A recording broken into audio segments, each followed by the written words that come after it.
Going to be the second lecture. ये second lecture है हमारा, सेट्स के ऊपर नहीं है, सेट्स तो शायद माइट भी आज खत्म हो जाएगा या कल खत्म हो जाएगा, ठीक है। ये सेकेंड लेक्चर है हमारा नंबर ऑफ एलिमेंट्स के ऊपर, ठीक है। कल हमने नंबर ऑफ एलिमेंट्स के ना फॉर्मुलेस किए थे, फॉर्मुलेस को हमने अंडरस्टैंड करने की कोशिश की थी वेन डायग्राम की हेल्प के साथ। होप सो कल वाला लेक्चर एंजॉय किया होगा, मजा आया होगा उस लेक्चर को देख के, ठीक है। आज जो हमने ये वाले फॉर्मुलेस कल वेन डायग्राम की हेल्प के साथ समझे थे, जितने भी ये फॉर्मुलेस, ये वन ऑफ द फॉर्मूला में लिख रहा हूं, ठीक है, सो दैट आपको याद आ जाए, ठीक है। और अगर इसके बीच में अगर फिर भी कोई प्रॉब्लम आ रही है फॉर्मूले को समझने में, तो मैं YouTube के ऊपर लिंक डाल दूंगा इसका, एक बार रिवाइज कर लीजिएगा। और फिर भी अगर किसी में कोई डाउट रहता है तो मुझे कॉल या मैसेज करके पूछ लीजिएगा अपनी प्रॉब्लम्स। आज इन्हीं फॉर्मुलेस जो हमने कल फॉर्मुलेस जितने भी है समझे हैं, इन्हीं फॉर्मुलेस के ऊपर मैं कुछ एग्जांपल्स लेके आया हूं, how to solve these questions. इन क्वेश्चंस को सॉल्व कैसे करना है, ठीक है, वो वाले फॉर्मुलेस यूज करते हुए सॉल्व कैसे करना है, ठीक है। तो मेरा पहला क्वेश्चन जो यहां पर निकल के आ रहा है, कहता है if x are the two sets such that nx is equal to 17 है, मतलब number of elements of set x क्या निकल के आएगा 17, number of elements of y is equal to 23 है, और उनकी यूनियन, दोनों की यूनियन क्या दी हुई है 38 दी हुई है, ठीक है। माइंड में ये आपको विजिबल ना हो इसलिए मैंने सारा लिख दिया। अब आपको फाइंड क्या करना है, उनकी इंटरसेक्शन के बारे में फाइंड आउट करना, उनकी इंटरसेक्शन के बारे में फाइंड आउट करना। तो उनकी इंटरसेक्शन कैसे निकल के आएगी, ठीक है। अब मुझे मालूम है formula n x union y, n x plus N Y, ये फॉर्मूला कल हमने वेन डायग्राम की हेल्प के साथ सारा समझा था, ठीक है। इसके अंदर मैं सीधी वैल्यूज पुट करने वाला हूं, सीधी वैल्यूज पुट करने वाला हूं, चेक करो जरा,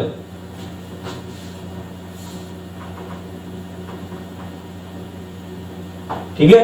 और ऐड करके मेरे पास ये कितना निकल के आ रहा है, दैट इज 40।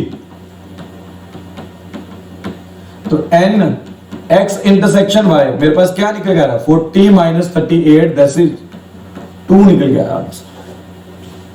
क्या आंसर निकल के आया 2। तो ये सबसे सिंपलेस्ट एग्जांपल मेरे पास निकल के आ रही है, ठीक है। हमें 2 दिन लगेंगे इनकी एग्जांपल्स को पूरी तरह से करने में। तो हर टाइप के फॉर्मूले के ऊपर कोई ना कोई क्वेश्चन आएगा, एक आज का दिन लगेगा, एक कल का दिन लगेगा, ठीक है, ठीक है। तो नोट कर लिया आपने, अच्छी तरह से समझिए, ठीक है। और अगर इसे वेन डायग्राम की हेल्प के साथ समझाऊं तो वेन डायग्राम भी ये इस तरह से निकल के आएगा, ये A हो जाएगा, ये B हो जाएगा, ठीक है। टोटल अब इनकी इंटरसेक्शन निकालनी है, तो ये सारा का सारा 17 आ रहा है, ये 25 आ रहा है, ठीक है। ये कॉमन एलिमेंट्स, ठीक है, इस तरह से। अब अगर मैं वेन डायग्राम की हेल्प के साथ इसे करूं, अच्छे तरीके से करूं, ठीक है, तो ध्यान से देखिएगा, मैं यहां पर जाके कर रहा हूं। वेन डायग्राम की हेल्प के साथ अगर इसे करूं तो क्या करूंगा, सबसे पहले तो कॉमन पार्ट इसका x मान लूंगा। अब number of elements of x क्या निकल के आ रहे थे 17, ये x है, ये y है, and number of elements of y क्या निकल के आ रहे थे 20y। तो जो पेंडिंग बचे हैं, मतलब यहां पर जो एलिमेंट्स बचे हैं उन्हें मैं लिख सकता हूं 17 माइनस x, उन्हें क्या लिख सकता हूं 17 माइनस x, ठीक है। इसी तरह से इसके एलिमेंट्स लिख सकता हूं 25 माइनस x, 25 माइनस x। अब इनकी यूनियन दी हुई है 38, इनकी यूनियन दी हुई है 38, ठीक है। तो इसे कैसे लिख सकता हूं 17 minus x plus x plus 25 minus x is equal to 38। Solve करके देख लिए, x की x के साथ कटिंग, ठीक है। ये अच्छी तरह से सॉल्व करके देख लो, आपका आंसर साथ में निकला। वैसे ही कर रहे हैं जैसे पहले किया, ठीक है। देन मूविंग फर्दर, अगले क्वेश्चन की तरफ जा रहा हूं। क्या बोल रहा है? In a group of 800 people, 800 बंदों का ग्रुप है, 500 can speak Hindi, 550 can speak Hindi, 450 can speak English, how many can speak both Hindi and English? कितने दोनों के दोनों सब्जेक्ट स्पीक बोल सकते हैं? How many can speak Hindi and English? In a group of 800 people, 500 can speak Hindi, 450 can speak English, how many can speak both Hindi and English? ठीक है, both का मतलब ये निकल के आ रहा है इंटरसेक्शन। ठीक है, तो कैसे करने वाला हूं? लेट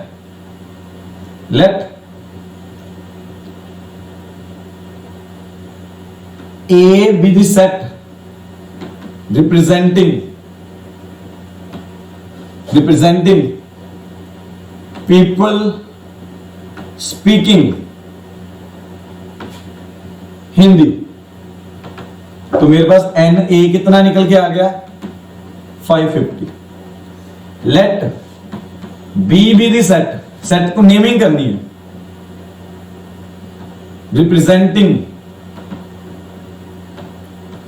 पीपल स्पीकिंग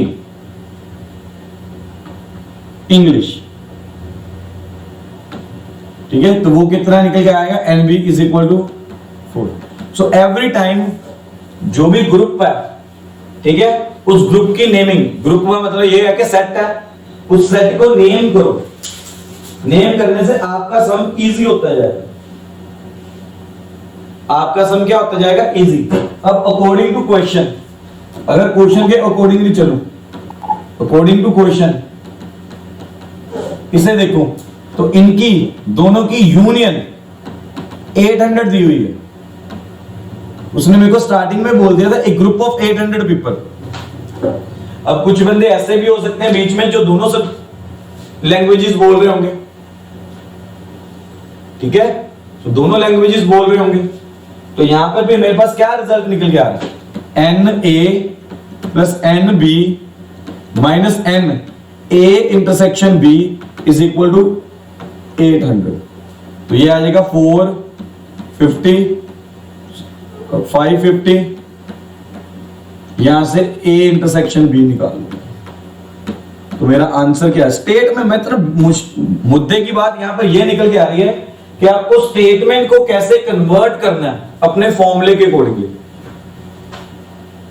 ठीक है, स्टेटमेंट को कैसे कन्वर्ट करना अपने फॉर्मूले के अकॉर्डिंगली। और ये अगर सारा सॉल्व करोगे तो आपका आंसर आ रहा है 200। स्टेटमेंट अच्छे ढंग से रीड करो, एक बार दोबारा लिखो। In a group of 800 people, 550 can speak Hindi, 450 can speak English, how many can speak both? Both मतलब इंटरसेक्शन फाइंड करनी है। ठीक है, और अगर आपको पुराना अगर याद हो, जब भी एंड आता है तो हमें मालूम है एंड के लिए इंटरसेक्शन यूज करते थे। ऐसे भी याद रख सकते हो, मैंने आपको बताया था और के लिए यूनियन होता है, एंड के लिए इंटरसेक्शन होता है। वो यहां पे बोल रहा है मतलब इंटरसेक्शन फाइंड करनी है मुझे। ठीक है जी, क्लियर है? मूविंग फर्दर, अगर आगे जाएं तो ये आया क्वेश्चन, क्या बोल रहा है? In a class of 35 students, 24 like to play cricket, 16 like to play football. Also, each student likes to play at least one of the games. अब ये नहीं है कि 35 स्टूडेंट में से कोई ऐसा भी बच्चा है कि कोई गेम नहीं खेल रहा। ठीक है, वो कह रहा है कि हर बच्चा, ठीक है, एटलीस्ट 2 गेम्स तो खेलेगा। एटलीस्ट का मतलब यहां पर ये निकल के आ रहा है मिनिमम 2 गेम्स होगी या तीनों की तीनों गेम्स खेल रहा होगा। At least one of the 2 games. ठीक है, 2 ही गेम्स है, मतलब एक गेम तो कम से कम खेलेगा। How many students like to play both cricket and football? ठीक है, how many student likes to play both cricket and football. अब यहां से फिर से एंड आ गया, इट मींस मुझे क्या करना है? इंटरसेक्शन फाइंड करनी है। अगेन मुझे इंटरसेक्शन फाइंड करनी है। क्वेश्चन की स्टेटमेंट ही मुझे इतना बता रही है, और पुरानी जितना भी मैंने पढ़ा सेट्स, वो सारी नॉलेज के हिसाब से मेरे पास ये निकल गया।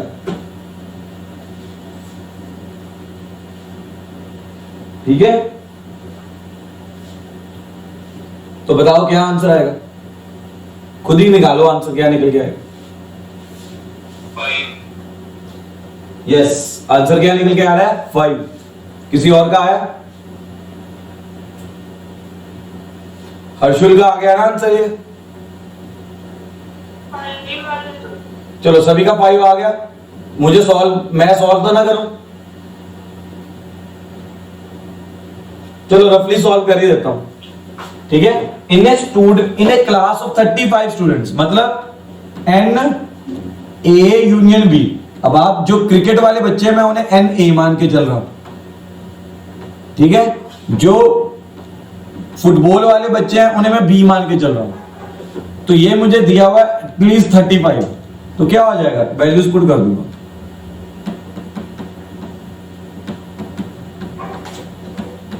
और क्वेश्चन की स्टेटमेंट रीड करके मुझे समझ में आ गया था कि इंटरसेक्शन फाइंड करनी है। वो स्टेटमेंट रीड करके क्या क्या गिवन है वो भी सारा समझ में आता था।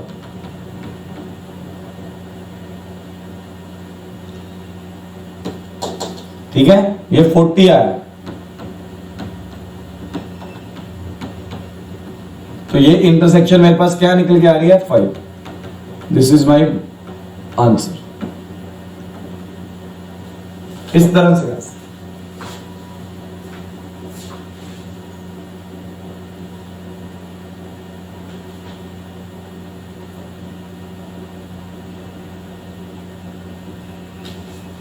ठीक है जी, चलो आगे बढ़ रहे। थोड़ा सा अब कॉम्प्लेक्सिटी बढ़ती जाएगी धीरे धीरे। ठीक है, ये स्टेटमेंट रीड करिए और रीड करके मुझे बताइए क्या क्या करना है हमने इसमें, क्या करना है फाइंड। बस इतना ही बता दो, सॉल्व मैं कर दूंगा।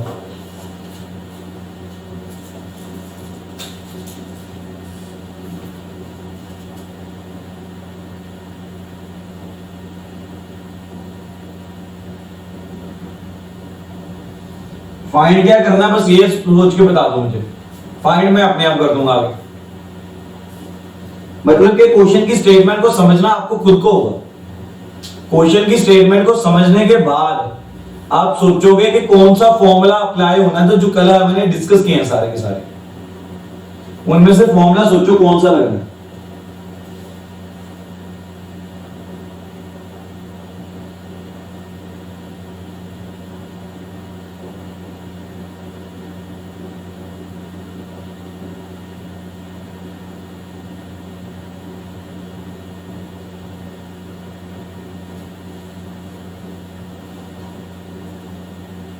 नहीं आ रहा?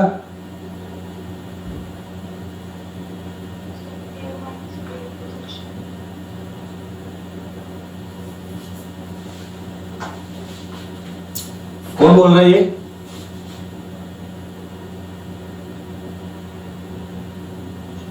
नूर बोल, नूर क्या बोल रहे हो? ठीक से सुनाई नहीं दिया।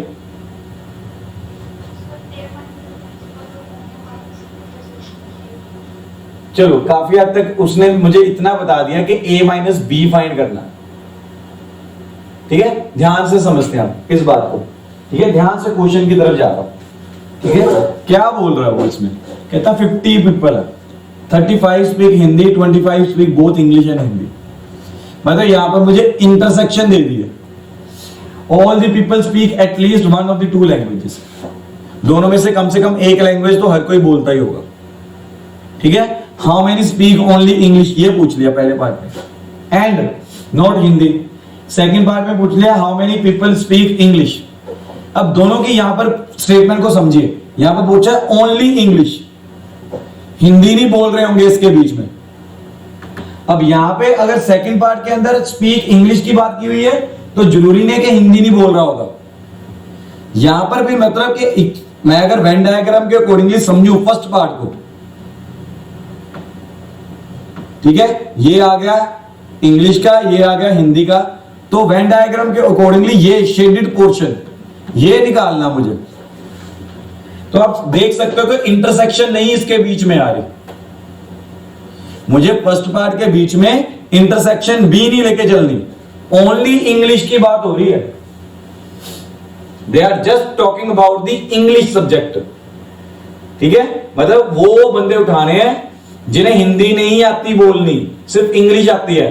तो वेन डायग्राम के अकॉर्डिंगली आप, और ये पहले ड्रॉ कर लो इस क्वेश्चन के साथ, क्वेश्चन लिख के ये क्वेश्चन ये ड्रॉ कर दो, ठीक है। कि इसका, अब मैंने इसका अभी मीनिंग आपको वेन डायग्राम के अकॉर्डिंगली समझाया, ठीक है। अब अगर फॉर्मूले को अच्छी तरह से समझूं, इस चीज को अच्छी तरह से समझूं, तो मैंने क्या किया था कल, ठीक है। अगर इसकी बात करें तो इसका मीनिंग निकल के आ रहा था number of elements of E minus H,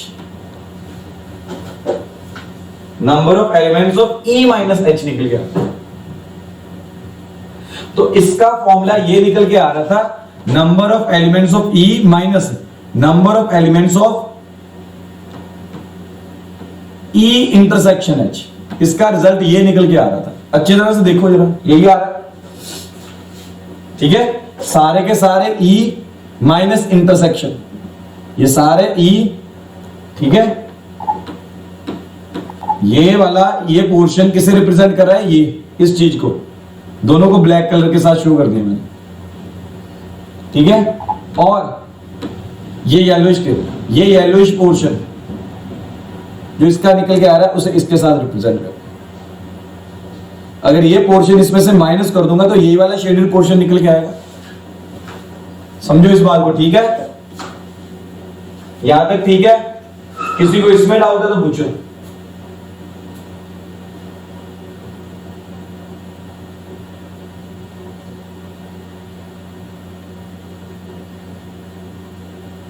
ठीक है जी। अब प्रॉब्लम की बात, अब मुझे प्रॉब्लम क्या निकल के आ रही है, अब मैं ये वाला फॉर्मूला यूज क्यों नहीं कर सकता, अब इसकी प्रॉब्लम के ऊपर बात करते हैं।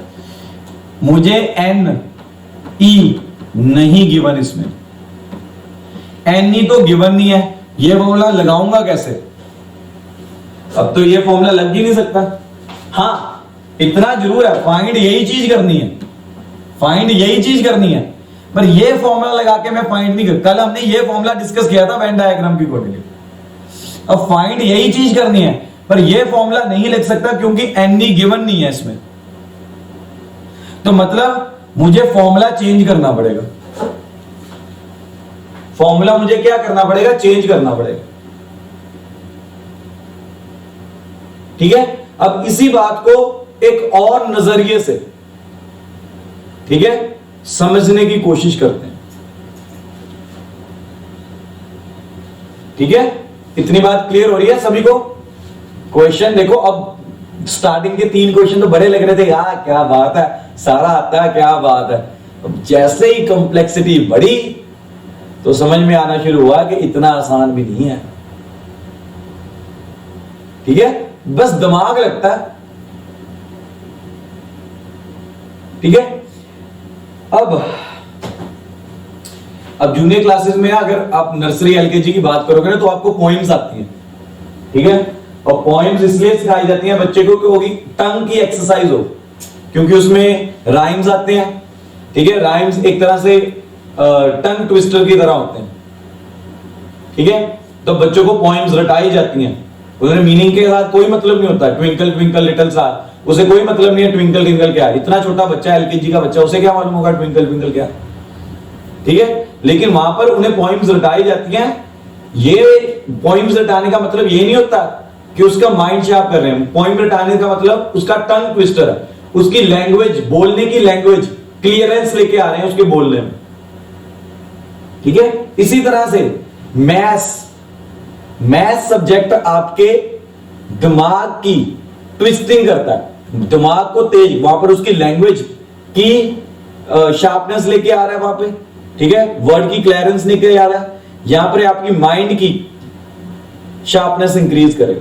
सो मैथ्स इसलिए इंपॉर्टेंट निकल के आता है सारा सब्जेक्ट। ये माइंड की ट्विस्टिंग करता है, अलग अलग प्रॉब्लम्स लाके आपके माइंड को सोचने में हेल्प करता है, शार्प करता है आपका माइंड, ठीक है, तो इसी चीज को मैं अब दोबारा एक और वे के साथ लिख रहा हूं, बड़े ध्यान से समझिएगा। इतना जो लिखा हुआ है वो लिखा रहने देता हूं, ठीक है, इसे रब नहीं कर रहा, लेकिन इसे एक और तरीके से लिख रहा हूं। तो कैसे लिखूंगा, इसे मैं ऐसे लिख सकता हूं, NH यूनियन, अरे यार खत्म हो गई,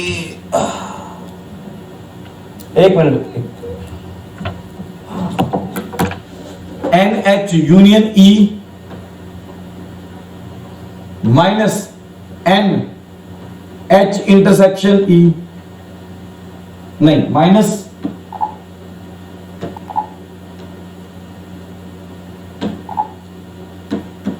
मतलब इसी चीज को इस तरह से भी लिख सकते हैं, इसी चीज को इस तरह से भी लिख सकते हैं, बात एक ही निकल के आती है।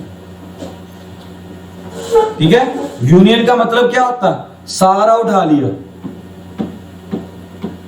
सारा। यूनियन का मतलब है जो ब्लैक कलर के साथ मैं शेड कर रहा हूं, ये सारा।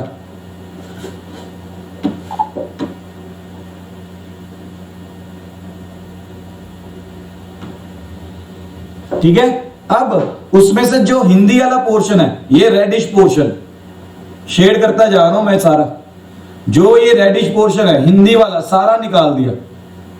पहले यूनियन लिया, यूनियन में से ये सारा हिंदी वाला निकाल दिया। ठीक है, पहले यूनियन लिया, यूनियन में से सारा हिंदी वाला निकाल दिया। ठीक है, तो मेरे पास क्या बच रहा है, ठीक है, मेरे पास क्या बच के निकल रहा है, मेरा ये क्या बच के निकल रहा है, सिर्फ इंग्लिश के एलिमेंट्स बच के निकल रहे हैं। Number of person that are speaking English only. तो मेरे पास यहां पर दो फॉर्मुलेस निकल के आ रहे हैं, बट क्वेश्चन के बीच में मुझे ये नहीं गिवन, इसके कारण मुझे फॉर्मूले की टाइप चेंज करनी पड़ी। तो ये दिमाग आपने लगाना पेपर के बीच में कि मुझे क्या गिवन है क्या नहीं गिवन, उस अकॉर्डिंगली मूव करेंगे। और वेन डायग्राम की हेल्प के साथ ये समझना थोड़ा इजी हो जाता है। ठीक है, तो क्या करोगे, एवरी टाइम एग्जाम में, अगर ये एग्जाम में पेपर आ रहा है, क्वेश्चन आ रहा है, ठीक है, अगर कंपटीशन में आया तो वेन डायग्राम के अकॉर्डिंगली करेंगे, इजी हो जाता है, जल्दी हो जाएगा वेन डायग्राम के अकॉर्डिंगली। और अगर आपकी क्लास में एग्जाम में निकल के आया क्वेश्चन, सब्जेक्टिव में निकल के आया, तो आप क्या करो, वेन डायग्राम साथ साथ बनाओ, with the help of Venn diagram, formulas की हेल्प के साथ ही करना, सॉल्व फॉर्मुलेज की हेल्प के साथ ही करना है, क्योंकि वेन डायग्राम आपको हेल्प करेगा कि फॉर्मूला सोचना कैसे है। अब वेन डायग्राम की हेल्प के साथ मैंने देखो कैसे समझाया, आपको समझ में भी आ रही होगी बात। ठीक है, पहले एक वेन डायग्राम था ऊपर वाले फॉर्मूले के साथ, ठीक है, अब सेम वेन डायग्राम नीचे वाले फॉर्मूले के साथ रिप्रेजेंट कर रहा है। ठीक है, अब चेक करते हैं गिवन क्या क्या है। अब यूनियन गिवन है मुझे, ये देखिए 50 वैल्यू पुट कर दी 50 एंड 35% स्पीक हिंदी, 35 भी आ गया, तो आंसर क्या निकल के आ रहा है, 15% are there who are just speaking on that are just speaking English, Hindi नहीं बोल रहे, वैल्यू पुट कर दी। समझ में आ रहा है, नोट कर लिया, रब कर दो इसे।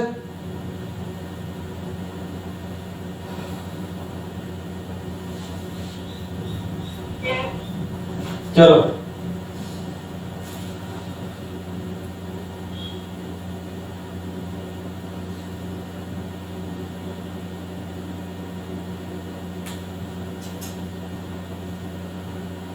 चलो आगे बढ़ रहा हूं,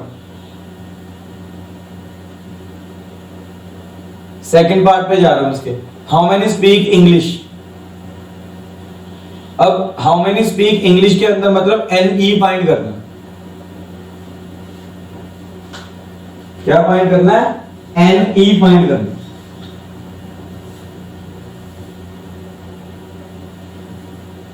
ठीक है जी, अब देखो जरा गिवन क्या क्या है, रब कर रहा हूं इसे, ये सारा रब कर रहा हूं। अब सेकंड पार्ट पे आया, तो सेकंड पार्ट में मुझे ये पता है कि ये इंग्लिश और हिंदी की यूनियन दी हुई है, ये हिंदी दिया हुआ, ये इनकी इंटरसेक्शन दी हुई है, तो NE मैं फाइंड कर सकता हूं। ठीक है, तो मैं कैसे फाइंड कर सकता हूं? वैल्यू पुट कर दो।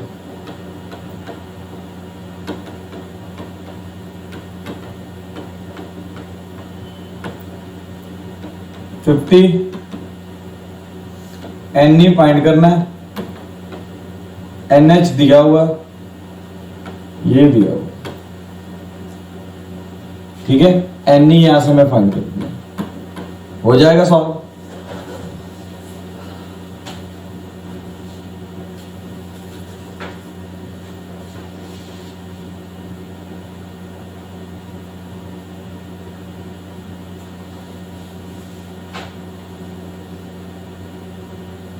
फोर्टी आंसर आएगा आपका ये सारा सॉल्व।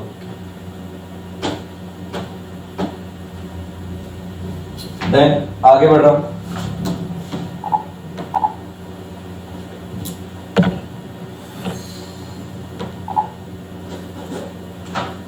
ये बड़ा अच्छा क्वेश्चन, ये बहुत कंसेप्ट क्लियर करके जाएगा, ध्यान से देखिएगा। ये आपकी एनसीईआरटी के एग्जाम्पल भी है, one of the example of your NCERT है। क्वेश्चन रीड करके देखिए जरा।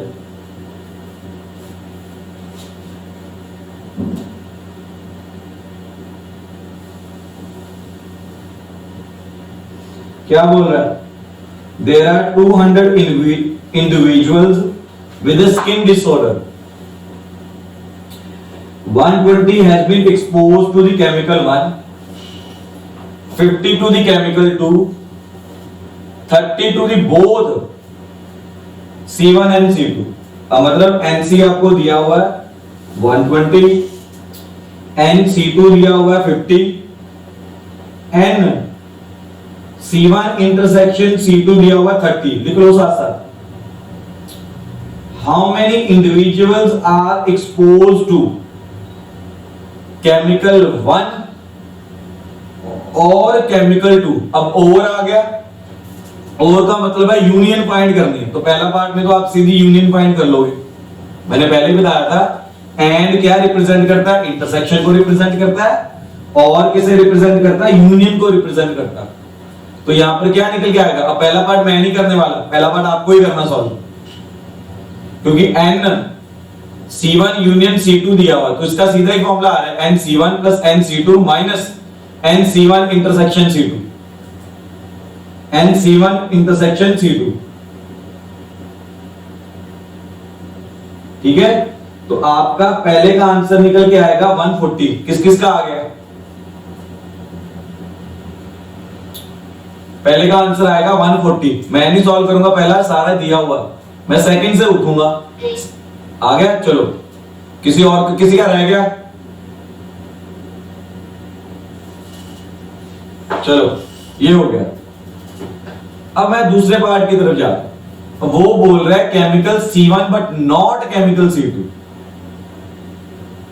Chemical C1 but not chemical C2, इसका क्या मीनिंग निकल गया है?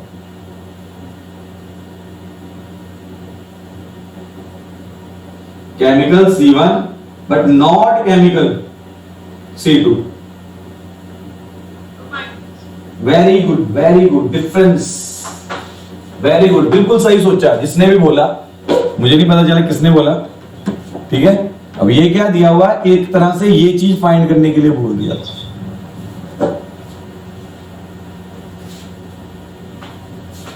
आपको ये चीज फाइंड करने के लिए बोल दिया, NC1 माइनस NC2।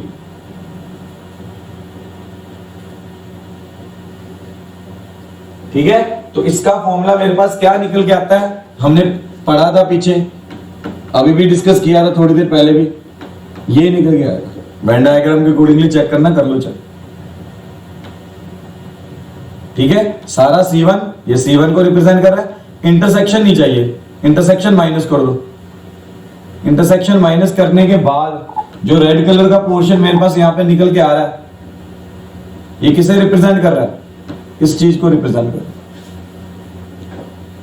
ठीक है, रेड कलर का शेडेड पोर्शन ये रेड लाइन के साथ अंडरलाइन कर दिया, ये इसे रिप्रेजेंट कर रहा है। ठीक है, इंटरसेक्शन दी हुई है आपको। ठीक है, अब ये मेरा आ गया 120 दिया हुआ, इंटरसेक्शन कितना दिया हुआ 30, आंसर क्या निकल के आएगा 90। Very good. माइनस किसने बोला था? तवलीन ने बोला था। और अच्छा, बाकी किसी और के दिमाग में माइनस आया था? बोला नहीं, चलो छोड़ो वो। माइनस किसी और के दिमाग में आया था? Yes sir. चलो, हर्षुल के दिमाग में भी आया था। और किसी के दिमाग में? हरलीन, हनी के दिमाग में आया था? चलो, अगर जिसके दिमाग में माइनस का आया था तो समझ लो उन्हें फॉर्मूलेस बहुत अच्छी तरह से समझ में आ चुके हैं। ठीक है, चलो कोई बात नहीं, जिसके दिमाग में नहीं भी आया था अब क्लियर होता जाएगा उसे। अब वर्डिंग की तरफ ध्यान रखिए, स्टेटमेंट की जो वर्डिंग निकल के आ रही है उसे फॉर्मूले के फॉर्म में कैसे लिखना है वो समझिए, वही चीज की प्रैक्टिस है बस। ठीक है, थोड़ा टाइम लगता है लेकिन हो जाता है। अब सेकंड पार्ट में देखिए, chemical C1, sorry third part में chemical C2 plus not chemical C1, तो मेरे को क्या दिया हुआ? NC2 minus NC1, NC2 minus C1 दिया हुआ।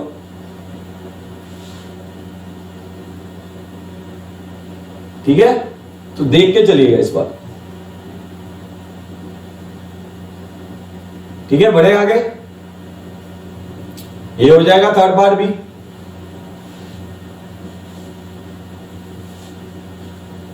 मनमीन समझ में आ रहा बेटा?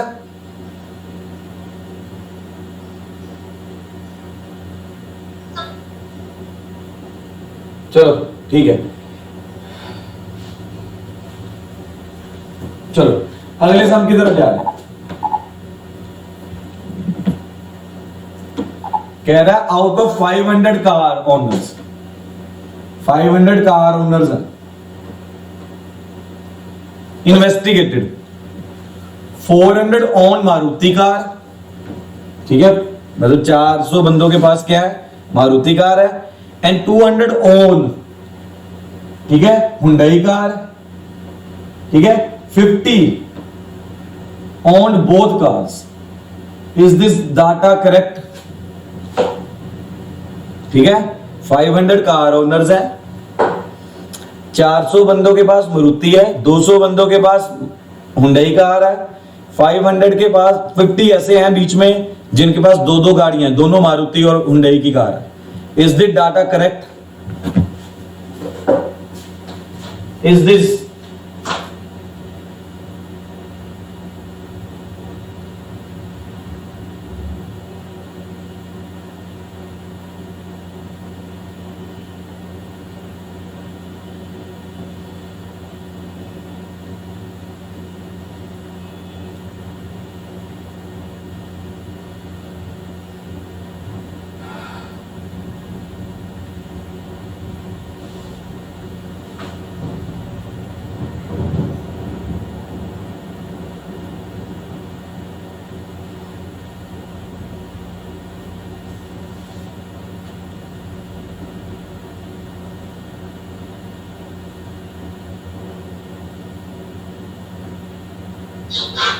चलो, अब हमें यह बताना कि डाटा करेक्ट है कि गलत है,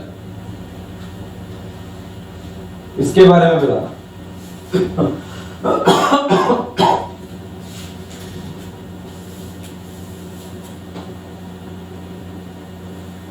ठीक है, तो आज चेक करें।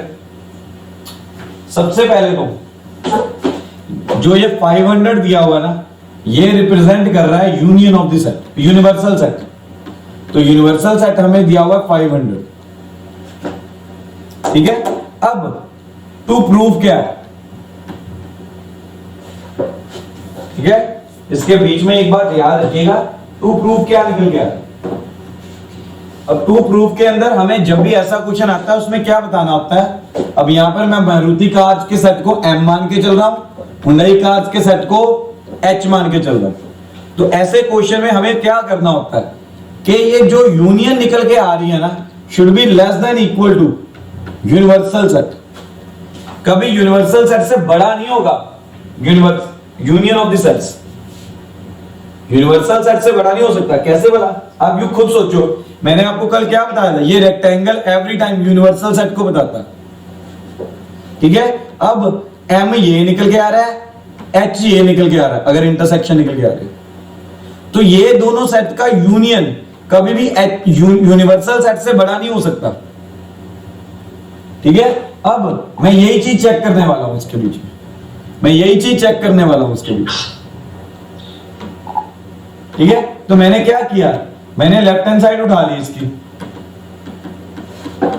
तो वो क्या आ रहा है, N M plus N H minus N M intersection H. ठीक है, तो ये क्या निकल के आ रहा है, 400 प्लस 200 माइनस 50, तो ये आंसर आ गया 550। ठीक है, ये आंसर आ गया हमारा 550। ठीक है, अब राइट हैंड साइड निकल के आ रही है 500। ठीक है, therefore left hand side is greater than, ये ग्रेटर देन का साइन डालते हैं, then right hand side implies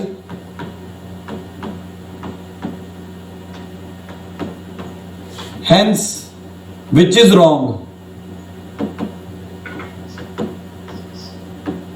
Correct.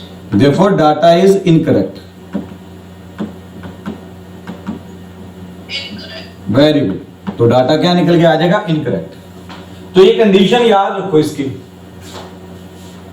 ठीक है, कॉमर्स में बहुत काम आता है ये सेट्स, हायर क्लासेस बीकॉम में बहुत काम आएगा।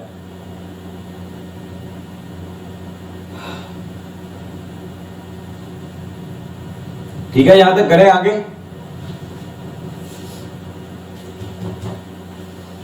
ठीक है, मूविंग फर्दर, अगले क्वेश्चन की तरफ बढ़ रहा हूं। ये कंडीशन पिछले क्वेश्चन की याद रखिएगा।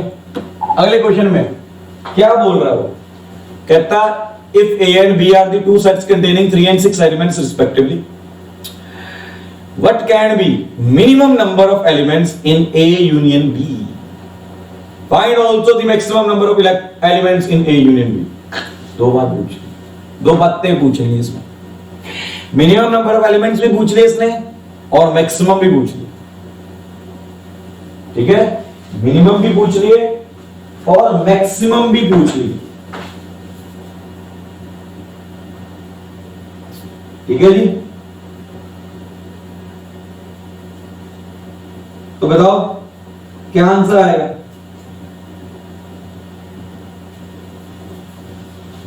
अब याद रखो, इस बात को भी समझना है। अब यहां पर कुछ बातें नई नई निकल के आ रही हैं, उनके बारे में बातें कर रहे हैं हम। ठीक है, अब मिनिमम की कंडीशन नोट कर लो कहीं में, मिनिमम एलिमेंट्स की। मिनिमम एलिमेंट्स तभी निकल के आते हैं ए यूनियन बी के बीच में इफ दोनों में से कोई एक दूसरे का सबसेट है। मतलब मैं मान के चलूं ए इज सबसेट ऑफ बी है, प्रॉपर सबसेट। ये मिनिमम की कंडीशन है। ठीक है, इफ इधर और करके लिख ले, इफ इधर ये निकल के आ जाए और ये निकल के आ जाएगा, डिपेंड करता है। अब मैक्सिमम की कंडीशन क्या है, डिसजॉइंट सेट। मैक्सिमम की कंडीशन क्या है कि डिसजॉइंट सेट्स हो, मतलब उनकी इंटरसेक्शन के बीच में क्या आता हो, 0।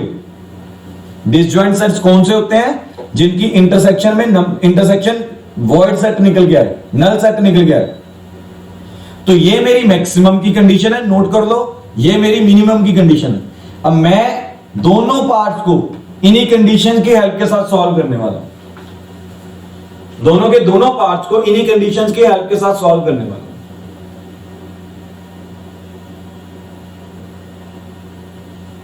ठीक है, जब उसने मिनिमम पूछा उसे भी, और जिसे मैक्सिमम पूछा तब भी।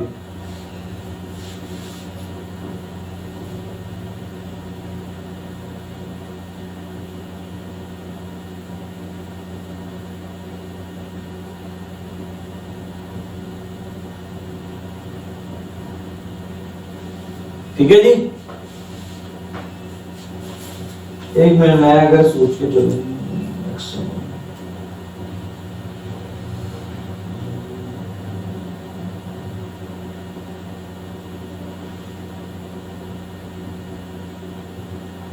ठीक है जी। अब मैं आगे बढ़ रहा हूं। अब यही कंडीशन लगाते हुए मैं सम को सोल्व कर रहा हूं। Case 1, when number of elements of A intersection B is equal to 0, then number of elements of A union B किसके इक्वल आएगा? Number of elements of A plus number of elements of B. ठीक है, तो क्या निकल के आएगा? That is 3 plus 6, that is 9। ये क्या होगा? This is case of maximum.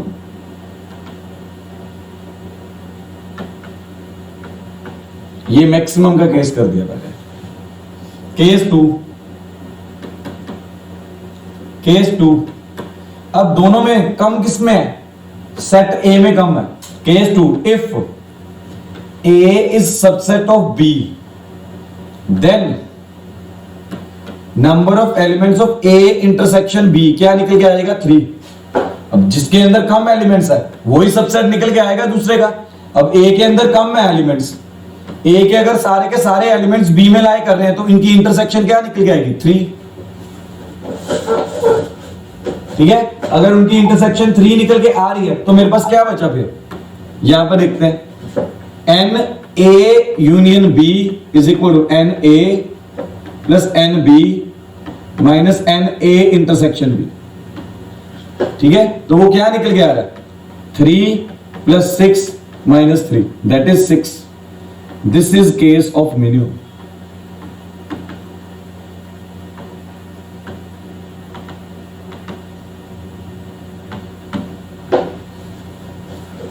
ठीक है जी, तो मिनिमम और मैक्सिमम की कंडीशंस को याद रखना बस।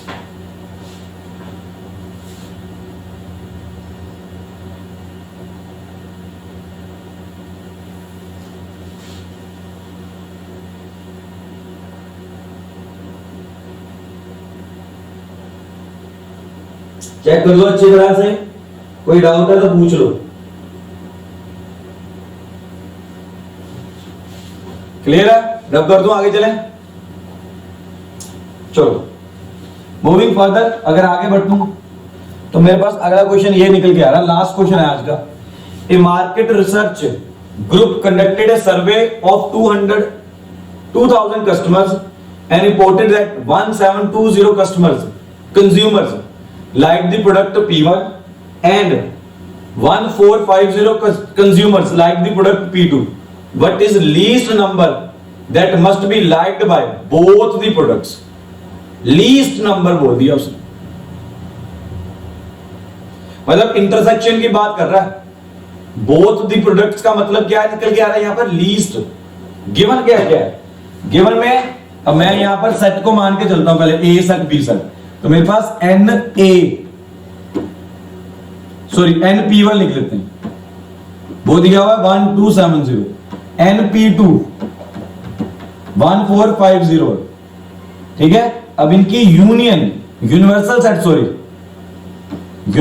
सेट दिया हुआ 2000।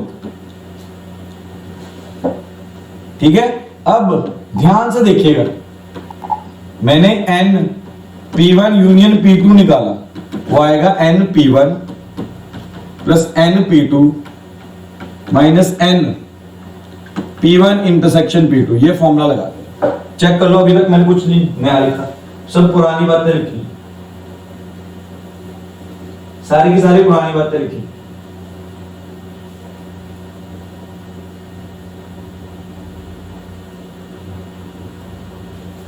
ठीक है, तो यहां पर मेरे पास क्या आ रहा है? एन P1 यूनियन P2, यहां पर वैल्यूज पुट कर दी इनकी।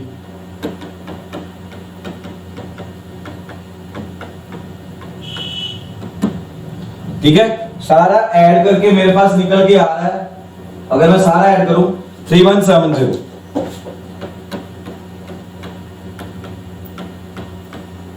ये चीज है। This is equation number 1। अब ध्यान से समझना इस बात को, इधर लिख रहा हूं। अब मुझे मालूम है एवरी टाइम जो यूनियन होती है, ठीक है, या तो इक्वल होगी यूनिवर्सल सेट के या यूनिवर्सल सेट से कम होगी। इट मींस ये इक्वेशन नंबर 1 को मैं यहां पर पुट करने वाला हूं, ये इंटरसेक्शन लिखा,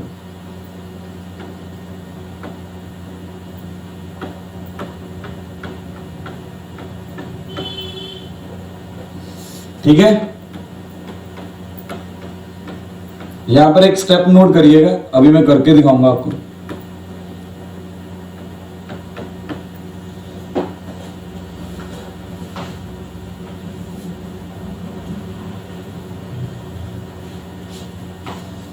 तो क्या आ रहा है,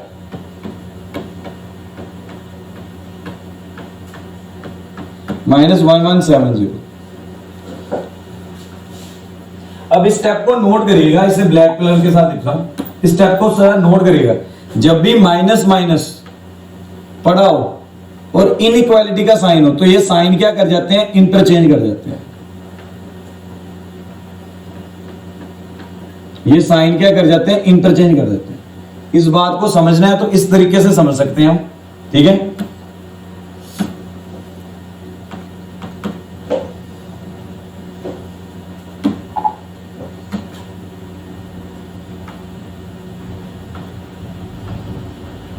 चल भाई, क्या होगा इसे, नोट कर लिया था आपने?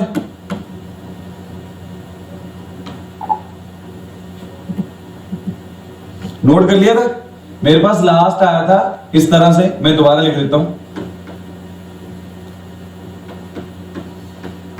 ये माइनस का साइन था इस तरह से, वैल्यूज पुट करके कटिंग हुई थी। तो मैंने क्या किया था, यहां पे ये सिंबल चेंज कर दिया था। ये सिंबल चेंज क्यों हो रहा है, ये मेरा रिक्वायर्ड आंसर है। सिंबल चेंज क्यों हो रहा है, for example -2 is less than -1। अगर माइनस की माइनस के साथ कटिंग कर दोगे तो 2 इज लेस देन 1, ये तो गलत हो जाएगा ना फिर। व्हेनेवर अगर लेस देन इक्वल टू का साइन होता है या लेस देन का साइन होता है, दोनों तरफ माइनस के साइन हो, ठीक है, तो माइनस के साइन एलिमिनेट करने के बाद ये वाला जो सिंबल होता है ये मेरा क्या कर देता है, इंटरचेंज कर देता है। This is correct. यहां पर वही चीज की, माइनस माइनस था, माइनस माइनस को कट करोगे तो ये मेरा क्या हो जाएगा, इंटरचेंज हो जाएगा। ये मेरा क्या हो जाएगा, इंटरचेंज। ठीक है जी। तो आज हमने सिर्फ और सिर्फ यूनियन वाले फॉर्मूलेज के साथ बात की है। कल थोड़ा सा आगे बढ़ेंगे, थोड़ा सा कंटिन्यू करेंगे आगे, ठीक है। चलो आज के लिए इतना ही।